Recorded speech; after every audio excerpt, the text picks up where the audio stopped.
Havelock island आप port Blair से बड़ी आसानी से कवर कर सकते हैं। इसे पहुंचने के लिए यहाँ पर आपको बहुत सारी बोट्स मिल जाएंगी, जो कि गवर्नमेंट बोट्स भी हो सकती हैं, प्राइवेट बोट्स भी होती हैं, और सबसे अच्छा होगा अगर आप प्राइवेट क्रूजेस पर सवार होकर वहां तक पहुंचते हैं, तो इन क्रूजेस का भी अपना एक अलग अनुभव होता है। अब हैवलॉक आइलैंड में पहुंचकर आपको कैसे अपनी ट्रिप प्लान करनी है वो हम आपको बताते हैं। आप हैवलॉक आइलैंड पर रहें तो ये बहुत अच्छा होगा।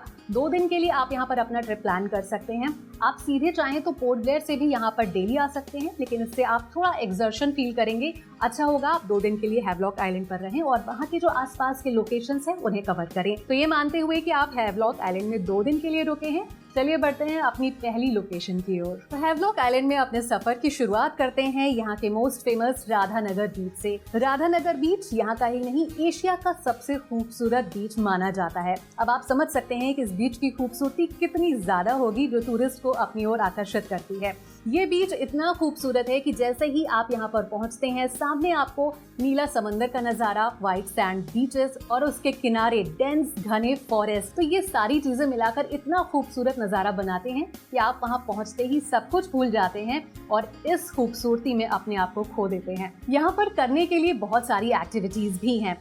चाहे तो आप यहाँ पर वॉक कर सकते हैं, आराम कर सकते हैं, रिलैक्स कर सकते हैं, और यहाँ पर आप कई वाटर स्पोर्ट्स एक्टिविटीज का भी मजा ले सकते हैं। यहाँ glass bottom rides, boating, parasailing, इन सब एक्टिविटीज का आप लुत्फ उठा सकते हैं। वैसे स्विमिंग के लिए भी ये एक परफेक्ट स्पॉट माना जाता है, क्योंकि यहाँ का पानी बहुत शांत है, यहाँ पर कोरल रीफ्स नहीं है और वाटर वेव्स में वो बहुत ही मीडियम है, तो स्विमिंग के लिए भी एक आइडियल प्लेस माना जाता है। जो डेंस फॉरेस्ट यहाँ पर हैं, उनके नीचे बहुत सारी बेंचेस रखी हुई हैं, चेयर्स रखी हुई हैं, वहाँ पर बैठकर आप सनराइज का, सनसेट का बहुत आनंद ले सकते हैं। राधानगर बीच से हम नेक्स्ट लोकेशन पर चलते हैं, जो कि है एलिफेंट बीच। एलिफेंट बीच हैवलॉक आइलैंड के one of the most popular beaches में से एक माना जाता है। इसकी खास बात ये है कि यहाँ पर बहुत ही खूबसूरत कोरल रीफ्स आपको देखने को मिलती हैं। ये कोरल रीफ्स इतनी खूबसूरत होती हैं और आपको इजिली एक्सेसिबल भी होती हैं। 1 मीटर की गहराई से आप आसानी से इन कोरल रीफ्स को देख सकते हैं। अंडमान की खूबसूरती में उसकी मरीन लाइफ का बहुत ज्यादा हाथ है और इसी वजह से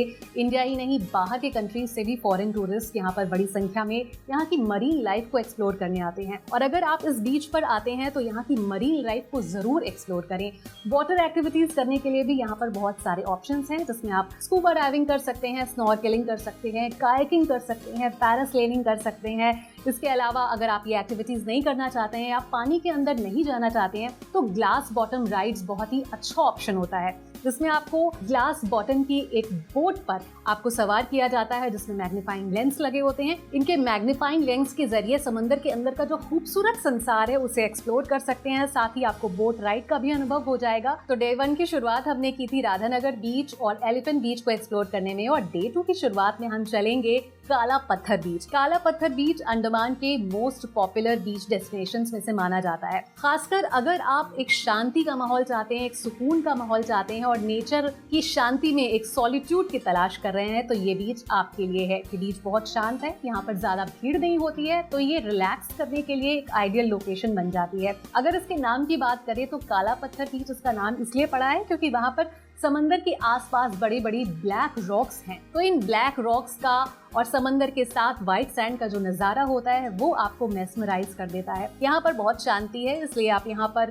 पूरी तरीके से रिलैक्स कर सकते हैं, सनबेदिंग कर सकते हैं, स्विमिंग कर सकते हैं। यहाँ का माहौल बहुत शांत है और नेचर बहुत रॉ है, तो यहाँ पर आप पूरी तरीके से रिलैक्स कर सकते हैं, नेचर की लैप में अपने आप को खो सकते हैं। और सबसे अच्छी बात यह है कि ये इतना शांत जगह है, इतनी खूबसूरत जगह है, तो अगर आप फोटोग्राफी के शौकीन हैं और खूबसूरत नज़ारों को अपने कैमरे में कैद करना चाहते हैं तो उसके लिए भी ये एक परफेक्ट लोकेशन।